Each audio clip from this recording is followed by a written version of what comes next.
Let's माई कानूनी page.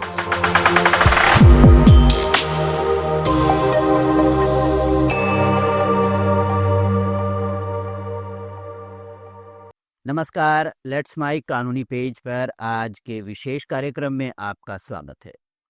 Bharat बहुधार्मिक और विविधताओं से भरा देश है। यहाँ पर शादी, तलाक, दत्तक ग्रहण, उत्तराधिकार और संपत्ति बंटवारे से जुड़े विषय पर्सनल लॉ के तहत आते हैं। यहाँ हर एक समुदाय की धार्मिक मान्यताओं, परंपराओं और शास्त्रों के अनुसार अलग अलग उत्तराधिकार और संपत्ति बंटवारे के नियम बने हुए हैं। आज के इस कार्यक्रम में हम बात करेंगे हिंदू लॉ और मुस्लिम लॉ के तहत आने वाले उत्तराधिकार कानूनों की और जानेंगे दोनों पर्सनल लॉ की संपत्ति बंटवारे कानून के बड़े अंतर को। हिंदू पर्सनल लॉ हिंदू, जैन और सिख धर्म के मानने वालों पर लागू होता है। हिंदू समाज में इसका मुख्य आधार है हिंदू उत्तराधिकार अधिनियम 1956। वहीं मुस्लिम पर्सनल लॉ देश भर के मुसलमानों पर लागू होता है, जो शरिया एक्ट 1937 और कुरान और हदीस के साथ जुड़ा हुआ है। हिंदू उत्तराधिकार व्यवस्था का इतिहास बहुत पुराना है। यह मनुस्मृति, याज्ञवल्क्य स्मृति, मिताक्षरा और दयाभाग जैसे धर्मशास्त्रों से निकल कर आता है। 1956 में संसद में हिंदू उत्तराधिकार अधिनियम पारित किया गया। हिंदू उत्तराधिकार अधिनियम में संपत्ति दो तरह की मानी जाती है। एक है संयुक्त परिवार की संपत्ति यानी कोपार्टनर्स प्रॉपर्टी, और दूसरी है स्वयं की अर्जित की हुई संपत्ति यानी सेल्फ एक्वायर्ड प्रॉपर्टी। और इन संपत्तियों के विभाजन के लिए हिंदू धर्म में दो तरह के स्कूलों के आधार पर संपत्ति का अधिकार तय होता है। एक है मिताक्षरा पद्धति और दूसरी है दायभाग पद्धति। मिताक्षरा स्कूल में संतान जन्म लेते ही पिता की संपत्ति में अधिकार पा लेती है, जबकि दयाभाग स्कूल के तहत पिता की मृत्यु के बाद संतानों का संपत्ति में अधिकार पैदा होता है। मिताक्षरा पद्धति भारत के अधिकांश क्षेत्रों पर लागू होती है, जबकि दयाभाग पद्धति पश्चिम बंगाल, असम और त्रिपुरा के कुछ भागों तक ही सीमित है। यह दयाभाग पद्धति के आधार पर संपत्तियों का बंटवारा किया जाता है।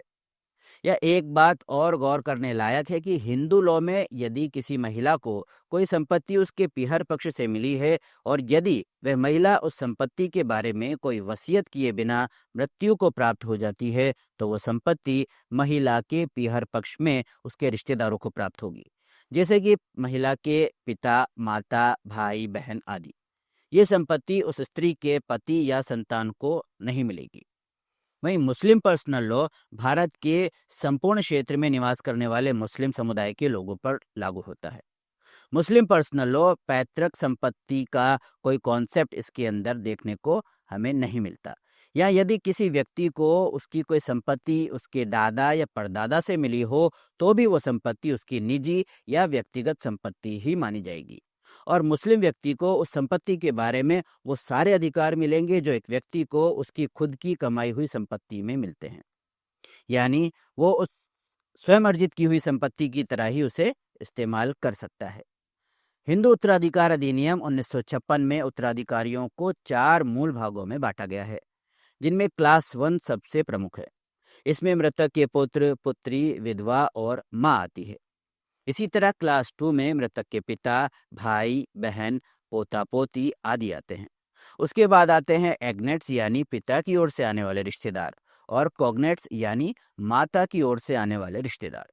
अगर क्लास 1 के वारिसान मौजूद हैं तो बाकी किसी को भी कोई हिस्सा संपत्ति में नहीं मिलेगा। 2005 से पहले हिंदू महिलाओं को संपत्ति में मिलने वाले अधिकार सीमित थे, लेकिन 2005 में संशोधन कर हिंदू महिलाओं को हिंदू पुरुषों के समान ही संपत्ति में बराबर के अधिकार दिए गए। अब पुत्री भी पैतृक संपत्ति में पुत्र की तरह ही हिस्सेदार होती है। वहीं मृतक की विधवा को भी पति की संपत्ति में बराबर का हिस्सा मिलता है।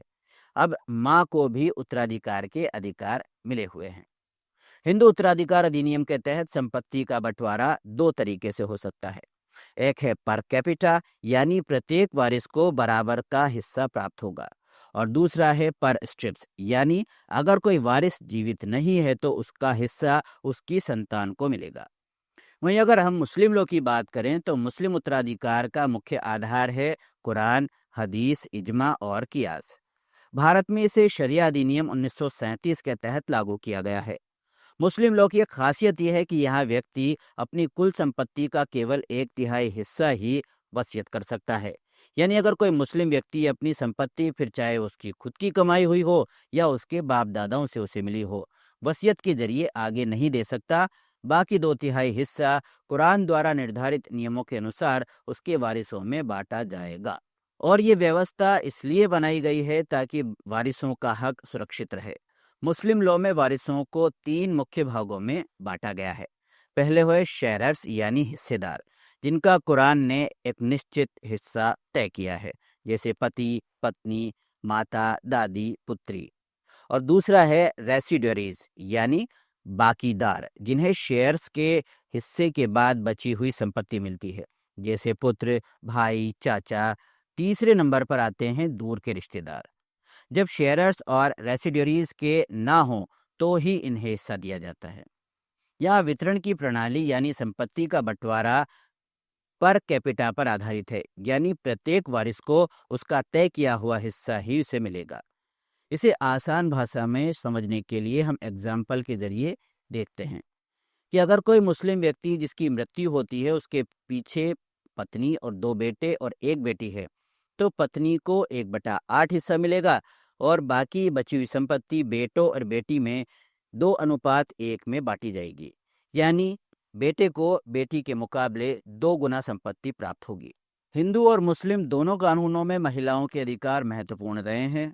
हिंदुओं में पहले पुत्री को कोई अधिकार प्राप्त नहीं था, लेकिन 2005 के संशोधन के बाद इसे बराबर का हिस्सा मिला है। वहीं मुस्लिम लॉ में महिलाओं को पहले से ही कानून के हिसाब से निश्चित हिस्सेदारी मिली हुई है। पति की संपत्ति में पत्नी को संतान होने पर 1/8 और संतान न होने पर 1/6 हिस्सा प्राप्त होता है। हालांकि पुत्री को पुत्र के मुकाबले आधा हिस्सा ही दिया जाता है।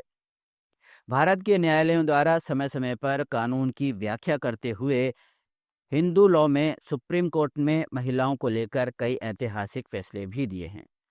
मुस्लिम लॉ में अदालत में कुरान और शरिया की व्याख्या करते हुए वसीयत की सीमा और वैधता की पुष्टि की गई है। दोस्तों, हिंदू लॉ और मुस्लिम लॉ दोनों ही अपने अपने धर्म और संस्कृति से जुड़े हुए हैं।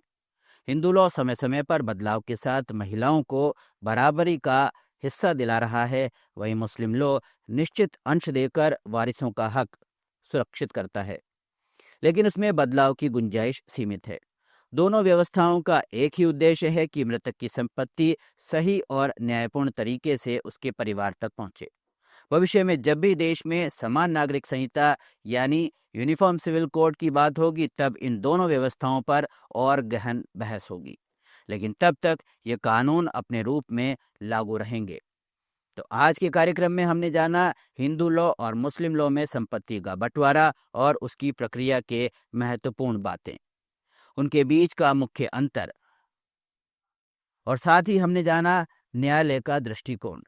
हम उम्मीद करते हैं कि आपको आज का कार्यक्रम जरूर पसंद आया होगा। हमारे साथ जुड़े रहिए लेट्स माइक कानूनी पेज के साथ। अगर आपको भी कोई कानूनी समस्या है या आप भी किसी कानून या कोई विषय पर जानकारी चाहते हैं तो हमें डीएम कीजिए, हमारे चैनल को सब्सक्राइब कीजिए और इस वीडियो को ज़्यादा से ज़्यादा शेयर कीजिए। धन्यवाद। आप सुन रहे थे let's mic more than radio. Follow कीजिए हमें हमारे सोशल मीडिया प्लेटफॉर्म्स पर। It's time for news. It's time for more than radio. Presenting the first radio news app, Let's Mic.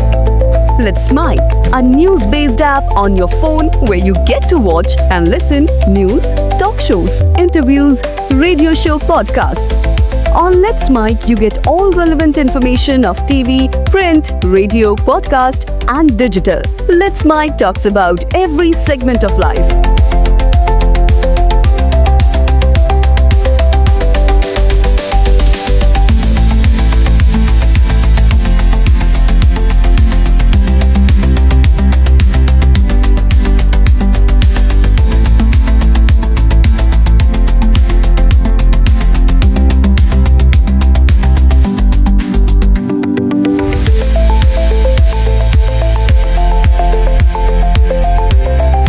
Let's Mic is not just a revolutionary idea.